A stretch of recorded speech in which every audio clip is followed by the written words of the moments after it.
Suara Kebenaran pada Kamis 28 Desember 2023 berjudul Melukai Hati Allah. Pernah terlintas di dalam pikiran kita, apakah kalau jumlah orang yang saleh seperti Tuhan Yesus yang pantas disebut Corpus Liti kurang pada rentang waktu tertentu, maka iblis tidak bisa dikalahkan atau tidak bisa dihukum? Ini berarti orang percaya harus berkejar-kejaran dengan waktu, karena ada batas waktu tertentu di mana orang percaya harus memenuhi kuota atau jumlah orang-orang yang menjadi Corpus Liti.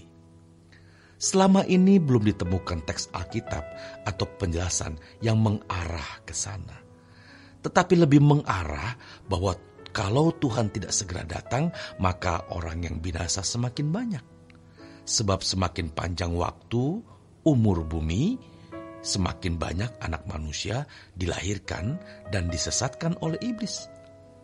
Padahal Tuhan tidak menghendaki seorang pun binasa. Jadi, semakin panjang tahun dunia, manusia semakin melukai hati Allah karena semakin banyak orang yang binasa.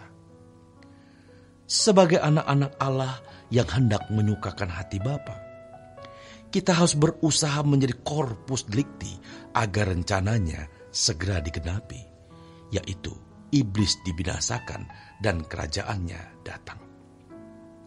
Dengan demikian, sejatinya kita mengurangi jumlah orang yang dibinasakan. Kitalah orang-orang yang bisa mempercepat kedatangan Tuhan Yesus ke dunia dan mengakhiri petualangan iblis. Tercatat dalam 2 Petrus 3 ayat 12. Tuhan Yesus pun mengharapkan betapa senangnya kalau ia bisa menurunkan api ke bumi dan menyala. Api di sini adalah penghukuman. Itu berarti iblis dikalahkan dan hati Bapa dipuaskan. Lukas 12 ayat 49. Kalau melihat keadaan zaman hari ini, bukan tidak mungkin kita berada di situasi genting di mana jumlah Corpus Liti bisa mendekati jumlah yang genap atau cukup. Ini berarti kuasa kegelapan akan berusaha menghambat agar jumlah Corpus Liti tidak kunjung genap. Iblis akan bekerja berlipat ganda untuk menghambat atau menunda digenapinya rencana Allah.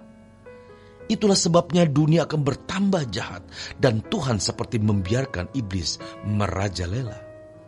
Apakah ini yang dimaksudkan oleh kitab Wahyu bahwa iblis mengepung perkemahan orang kudus?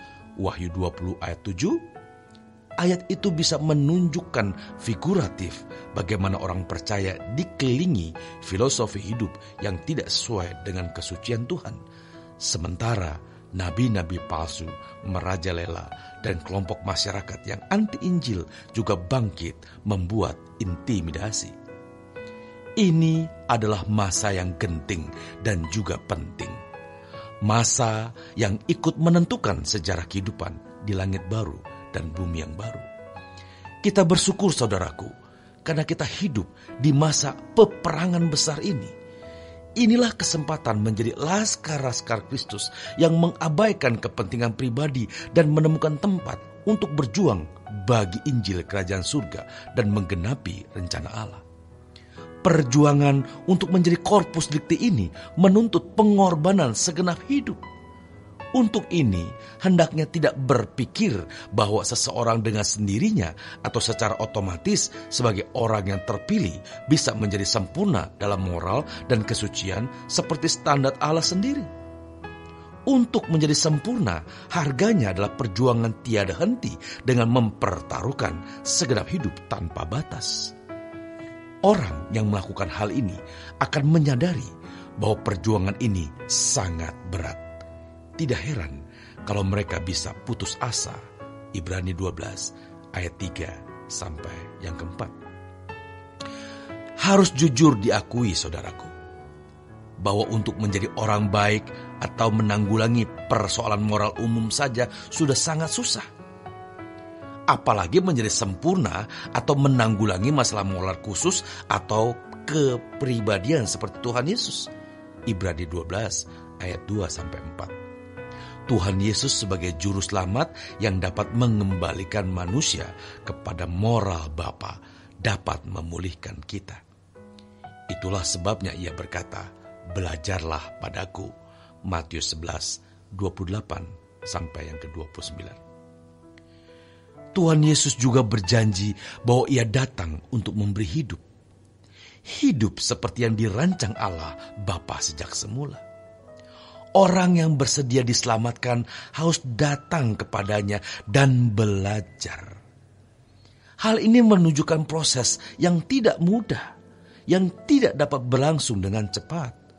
Kesungguhan individu dan perjalanan waktu turut menentukan. Oleh sebab itu, seseorang yang berminat menjadi corpus delicti harus sungguh-sungguh bersedia mempertaruhkan segenap hidup tanpa batas. Ini adalah pergumulan untuk menjadi anak-anak Allah yang sah atau untuk masuk kemuliaan bersama dengan Tuhan.